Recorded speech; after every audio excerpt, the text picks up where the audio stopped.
Acompaña el politólogo Frank Calzón, graduado de la Universidad de Georgetown, que lleva muchos años viviendo y trabajando en Washington, así que nos agrada que estés por acá. Buenas noches.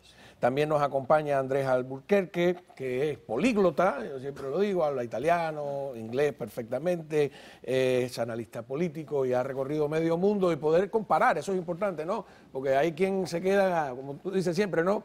Hay una visión de Miami que a veces es la correcta. ¿Ah, sí? Por ejemplo. Oponerse al castrismo de todas maneras, no claudicar, no poner las ganancias financieras por arriba de los ideales y del pueblo de Cuba, en la mayoría de la gente de Miami. Hablando de ganancias financieras, no sé si han leído el artículo de Nora Gámez en el Herald y todo lo que... Yo lo leí porque me llamaron de 2 oficinas del Capitolio. ¿Ah, sí? Ajá, así que ese artículo está circulando ya. Me imagino que ya algunos de ellos habrán llamado a OFAC, a la Oficina de Control del Gobierno de Estados Unidos, de ese tipo de operación. Y disculpa la indiscreción, o sea, no voy a preguntar a qué nivel es la llamada, pero ¿qué querían saber? ¿Qué querían saber? Sí, sobre el artículo, ¿qué aspecto le llamó más la atención? Bueno, le llamó la atención que durante muchos años, como hemos sabido, como todos sabemos, ha habido un esfuerzo por la administración anterior de cerrarle todas esas oportunidades y aparentemente todavía quedan esa situación, y algunos en el Capitolio, no los que me llamaron, le achacan a que no la oficina de esa oficina de que hablamos, de OFAC, que quizás no tiene los recursos necesarios, a los que las oficinas que me llamaron me dijeron que si ese es el problema se va a resolver muy rápidamente. Ahora, es verdad que le dan la vuelta, ¿no? Porque mira todo esto de que Western Union deja de hacer las transacciones y ellos, por lo menos en las condiciones que el régimen no acepta, lo pasan a ETEXA, como si ETEXA no fuera parte del gobierno, bajo la entelequia de que ellos son una empresa, no sé, privada o distinta. Y a fin de cuentas terminan haciendo la operación, ¿no? No, mira, ellos hacen la operación no porque la Junta sea inteligente. Este muchacho López Calleja, yo no pienso que sea un imbécil ni mucho menos, pero tampoco es ese genio de la finanza que no quieren pintar. Lo que ocurre con la Junta de La Habana es la vergonzosa complicidad de la comunidad internacional, que va desde la comunidad europea y, como decía Frank, hasta algunos estamentos de aquí mismo, que ven con intereses o con otro tipo de cara o quién sabe por qué oscuros motivos, y se hacen los locos. Porque si nosotros aquí en Miami sabemos que el restaurante tal se hace con dinero lavado, que el restaurante tal es del hijo de fulano de tal, ¿tú te crees que los organismos de inteligencia nuestros no saben eso? Claro que lo saben. Lo que pasa es que a veces cuando el oficial que hace su trabajo, y lo hace muy bien a propósito, se lo pasa al superior, el superior tiene unos condicionamientos políticos y le pone NFA, No Further Action. Déjalo ahí. Y lo van dejando ahí hasta que un día se le ocurre a alguien hacer algo o permanece ahí toda la vida. Pero que no me digan que se enteraron ahora de esto. Ahora, ¿cómo se justifican algunos de los paraísos fiscales, ¿no? El gobierno y el poder judicial de Liechtenstein, ¿no? O como... Liechtenstein. Liechtenstein, no, vamos a pronunciar. Es un pequeño país. Sí. Ellos dicen, y tenemos aquí la gráfica, sí, que el Poder Judicial no aplican a ellos las sanciones de la OFAC, a menos que correspondan a sanciones adoptadas por Naciones Unidas, y que por lo tanto sean vinculantes para ellos, a menos que respondan o correspondan a sanciones adoptadas por la Unión Europea, que son aplicadas a su vez a Liechtenstein. ¿Cómo es? Ahí te estás acercando. Te estás acercando. Me estoy acercando. Es un tema de discusión que es el mismo del capítulo 3 de la ley Helms-Burton, de la extraterritorialidad de las leyes norteamericanas. Pero en el artículo ese también dice que ese gobierno dijo que hay otras consideraciones en cuanto afecten a las relaciones de ese país y el comercio, etcétera. Déjame aclarar por otro lado que la gente viendo el programa tiene que entender que el caso del que estamos hablando es muy específico, que en los últimos años se le han cerrado muchísimas partes, muchísimos lugares al gobierno de La Habana.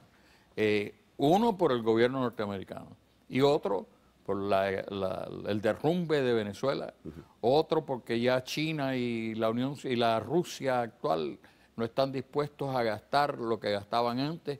Es decir, que dentro de todo eso también hay que tener en cuenta que esto no es nuevo, es decir, todos sabemos la operación que hubo por muchos años en Panamá para darle la vuelta a las sanciones norteamericanas.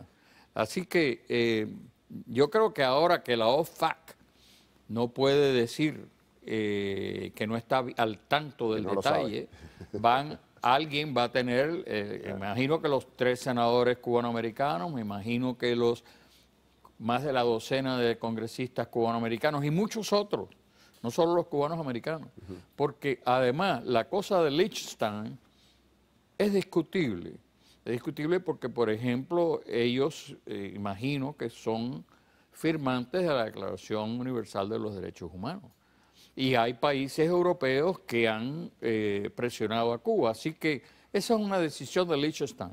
¿Qué negocios ellos tienen con los Estados Unidos? ¿Qué presiones puede ponerle el gobierno americano y el gobierno cubano? Eso está por ver. La OFAC, por cierto, que estábamos hablando, que es Office of Foreign Assets Control. Exacto, que que sería, ¿de qué se encargaría específicamente? De vigilar de controlar que sea legal toda operación comercial. Lo que hace esa oficina es asegurarse de que se cumplen las restricciones. Por ejemplo, esa oficina, si uno tiene un negocio y trae a los Estados Unidos millones de dólares que tienen que ver con el narcotráfico, generalmente lo pierden, si se enteran. Esa oficina se asegura que un país diga que ellos no tienen que cumplir las leyes de la justicia americana, eso es obvio, a no ser que la justicia americana vaya a una entidad internacional y tenga alguna forma de entablar un juicio contra alguna de estas gente. Toda esa discusión empezó, recuerdo, con la ley Torricelli, ¿no? Que decía, bueno, que era extraterritorial. Pero en realidad lo que dice Estados Unidos es, si tú participas de una empresa norteamericana en un país X, nosotros no queremos que esos productos, porque si no, claro, está prohibido, hay un embargo de productos norteamericanos a Cuba, pero le dan la vuelta como le dieron, ¿te acuerdas? Los argentinos que vendían, ¿cómo se llamaban aquellos automóviles? Los Ford Falcon. Los Ford Falcon. Que no les pagaron. ¿Ah, no? No, una gran deuda. Eso nunca pagaron. Pero además lo cierto es que el gobierno de Cuba, por mucho tiempo, hay unas citas de Fidel, yo podía haberlas traído, donde decía Fidel en un momento que el embargo era el bloqueo, le había hecho un gran favor a Cuba, porque había obligado a los cubanos a producir. Y cuando le preguntaron, bueno, ¿y qué pasa si se abre el mercado norteamericano? En un momento dado, Fidel Castro dijo que no, que a él no necesitaba el mercado norteamericano, que él todo lo tenía vendido por muchos años a mejores ¿cómo se llamaba? Mejores precios. En mejores precios. Consejo de Ayuda Mutua Económica. Y que si tuvieran que venderle a los Estados Unidos, entonces habría que abrir nuevas líneas de producción y eso le quitaría lo que ellos producen para otros lugares. Así que La Habana no puede tener las dos cosas, hablar de un bloqueo y distribuir pollos. No, pero ellos no tienen pena en contradecir. Tú estudiaste en Georgetown, pollos congelados pero en La Habana. Nosotros estudiamos en todas esas escuelas con nombres de patriotas que no sabíamos quiénes eran. De subvertido. A ver si no es verdad. Nos enseñaron, número uno, supuestamente... Pero tú lo aprendiste. Claro, me lo sé, por eso puedo discutirlo hoy en día, que el dinero de los Estados Unidos era el dinero de la explotación del hombre, por el hombre. Efectivamente. Y que al dejar de comerciar con ese país explotador, Cuba había obtenido independencia económica, supuestamente lo mejor. Y dijo el Che Guevara que entonces los americanos iban a tener que tomar café amargo. Eso lo dijo el Che. Sí, porque no iban a tener azúcar cubana. ¿No? Y entonces todo eso, Cuba antes estaba atrasada por culpa del intercambio desigual. había como aquello que decían que nos compraban el azúcar barato y nos vendían los caramelos caros. Los caramelos caros. Entonces ahora resulta que es al revés, que Cuba está pobre por culpa de que no tienen caramelos caros. Comercio con Estados Unidos. Yo me imagino que no lo tienen en este programa, pero en algún momento deberías de poner los videos donde dice Yankee go home. Ah, Yankee, no, eso- que se vayan, se fueron y ahora los quieren Ya que lo regresen. quieren de nuevo.